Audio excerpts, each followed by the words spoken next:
తీవ్ర సంచలనం సృష్టించిన చిన్నారి వాసంతి హత్య కేసు రోజుకో మలుపు తిరుగుతోంది. 9 ఏళ్ల చిన్నారిని రేప్ చేసి హత్య చేసిన గ్యాంగ్ పూటకో మాట చెప్పడంతో కేసు మిస్టరీ పోలీసులకు సవాల్గా తయారైంది.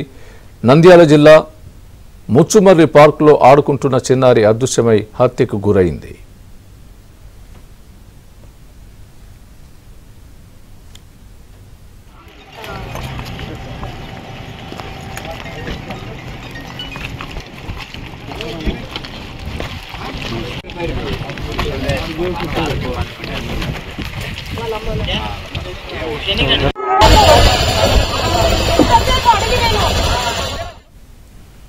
చిన్నారి హత్య జరిగి రోజులు తరబడి గడుస్తున్నా ఇంతవరకు మృతదేహం లభించకపోవడంతో ఆమె తల్లిదండ్రులతో పాటు ప్రజా సంఘాలు కూడా ఆందోళన చెందుతున్నాయి.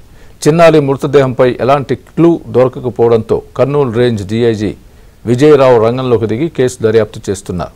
నిందితులపై చర్యలు తీసుకుంటామని సీఎం చంద్రబాబు హామీ ఇచ్చినప్పటికీ చిన్నారి మృతదేహాన్ని కనుగొనడంలో పోలీసులు విఫలమయ్యారని పలువురు మండిపడుతున్నారు.